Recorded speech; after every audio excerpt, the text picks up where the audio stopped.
bentrovati a Edicola Friuli. Oggi venerdì 20 aprile andiamo a Maiano, ma prima di partire e andare a conoscere un nuovo edicolante sfogliamo insieme il settimanale in edicola quest'oggi. Copertina dedicata alle feste dei tempi passati. La festa però non è finita, questo è il titolo scelto. Di cosa si parla? Si parla di Ceghedaccio, che questa sera animerà la fiera di Udine, 25 anni di questa festa che è una festa revival di musica anni 70, 80 e 90. Abbiamo pensato di parlare, di affrontare proprio questo argomento. Chi sono gli ex ragazzi degli anni 80 che oggi è di fatto la generazione che regge la società? Operazione Nostalgia per mettersi la crisi alle spalle. All'interno del settimanale approfondimenti anche su Udine, le proposte elettorali, Pordenone, la beffa del nuovo parcheggio dell'ospedale, Villesse, tornano le Olimpiadi del montaggio di mobili e insomma per gli appassionati non c'è che da scatenarsi. Allora andiamo con ordine. La generazione del boom ora rischia il crack. Chi oggi ha tra i 40 e i 60 anni, i figli del baby boom alla friulana, sospesi tra un presente difficile e un futuro senza certezze, si rifugia nel passato, la nostalgia degli anni 80 come ultima età dell'oro.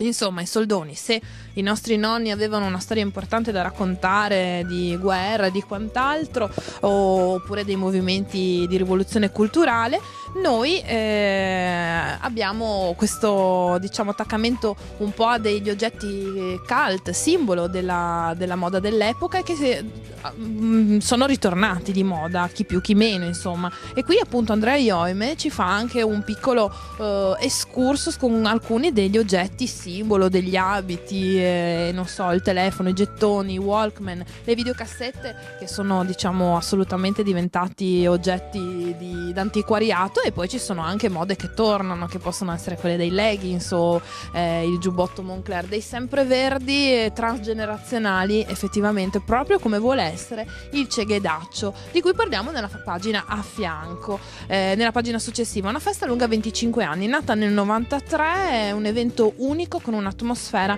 d'altri tempi. E qui il DJ nonché organizzatore e ideatore di questa manifestazione, Renato Pontoni, ci racconta quando le discoteche chiudevano alle 2, quindi in un orario insomma in cui oggigiorno nelle discoteche, quelle poche rimaste, sembra prendere vita l'animazione, e insomma chiudevano sia alle 2, però ce n'era una per paese, e qui si fa insomma un po' un excursus storico di quella che è stata anche la realtà udinese e friulana, proprio in previsione dell'evento di questa sera. Cambiamo totalmente argomento. Hubert Londero ci guida, fa un'analisi di quella che è stata la campagna elettorale udinese, una campagna elettorale fin troppo comune. I candidati a sindaco hanno parlato molto dei problemi del quotidiano, scrive Londero, ma hanno sorvolato sul ruolo dell'ormai ex capoluogo provinciale, non solo nei confronti del territorio friulano, ma anche dell'Uti, di cui la città è capofila.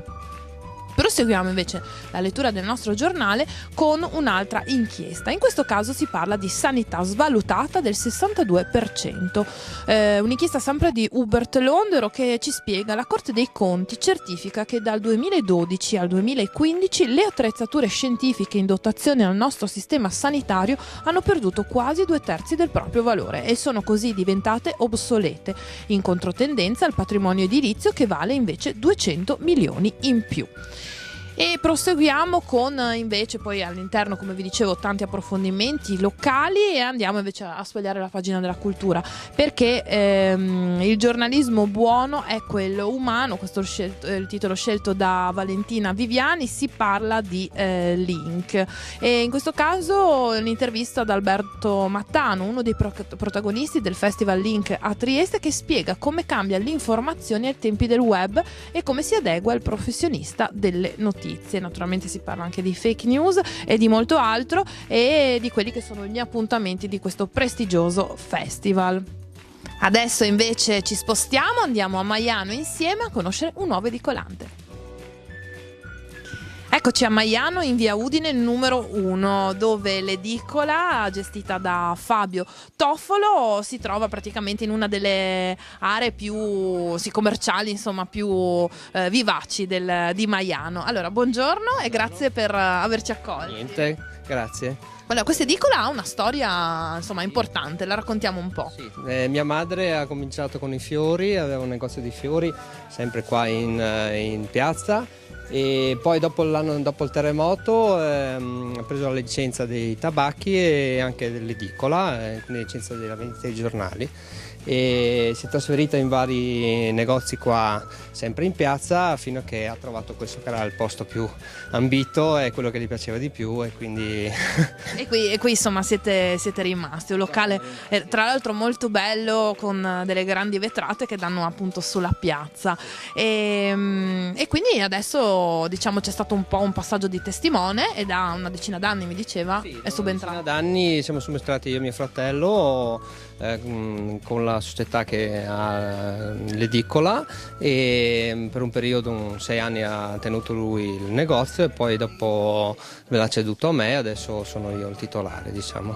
Ok, allora è edicola ma è anche tabacchino e ricevitoria. Sì, facciamo anche servizi di trasferimento denaro e poi tutti i servizi che fanno i tabacchini, quindi pagamento di bollette, ricariche telefoniche. E poi tutta un'altra serie di servizi, fax, fotocopie, piuttosto che invio di mail e quant'altro. Insomma, offrite un servizio alla comunità, un servizio di prossimità molto utile. Certo, anche ordiniamo libri vendiamo libri su ordinazione. E c'è anche un piccolo spazio cartoleria, insomma, diciamo che la comunità è servita in tutto. E come si sta a Maiano? Insomma, vabbè, lei è giovane, però insomma, il terremoto, la ricostruzione ha lasciato indubbiamente il segno, no?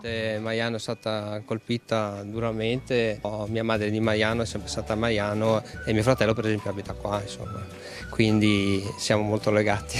Tornando invece al lavoro dell'edicolante, un lavoro in cui ci si deve mettere passione, probabilmente lei e suo fratello l'avete anche ereditata, e che richiede anche tanti sacrifici, perché comunque c'è un range di aperture non da poco. E poi noi abbiamo un'edicola anche abbastanza fornita, come potete vedere, e c'è anche quella zona dietro tutta rifornita di giornali anche abbastanza particolari, insomma, e quindi vengono un po' da tutta la zona collinare, perché abbiamo giornali che riguardano la pesca piuttosto che macchine agricole, quindi insomma tutti i tipi di giornali, è una delle più fornite della zona, e quindi il lavoro è grosso, perché il lavoro delle edicole è porta via tanto tempo per quanto riguarda le rese. Fino alle 6:30 noi siamo aperti, fino a mezzogiorno e mezzo, poi dalle 3 alle 7:30 lunedì e sabato. Questa settimana abbiamo dedicato la copertina del Friuli al Ceghedaccio e diciamo a quello che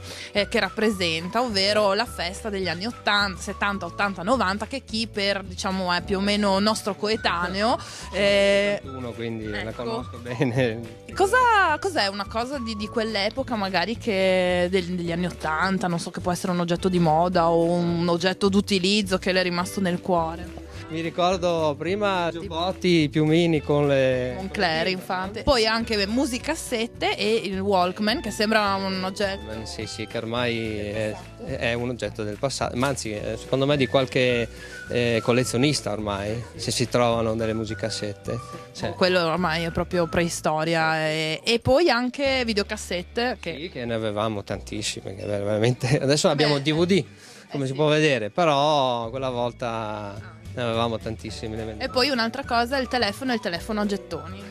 Il telefono a gettoni, la cabina era qua, adesso non c'è più, nell'angolo della piazza dall'altra parte, è rimasta comunque fino a un anno fa, 1 o 2 anni fa. Questa settimana il Friuli ha dedicato la copertina agli anni 80, perché diciamo legandosi all'evento Ceghedaccio, un evento musicale, un oggetto cult di quell'epoca o una canzone che le è rimasta nel cuore. Tozzi è uno dei massimi, poi io ho viaggiato sempre con Smokey the Water, roba. Insomma, se ne intende lei? Mi intendo un po', comunque diciamo che mi piace, la disco music era una roba formidabile in quegli anni, neanche da mettere adesso. Avevamo la Stewart, abbiamo la Tina Turner, Diana Ross, dopo gli AC/DC, i Deep Purple, il Pink Floyd. Cioè tanti generi, però avevamo anche tante discoteche qui a livello locale, tra l'altro, adesso invece non ce n'è più. Una mitica che penso abbia rovinato tanti ragazzi era la Grotta.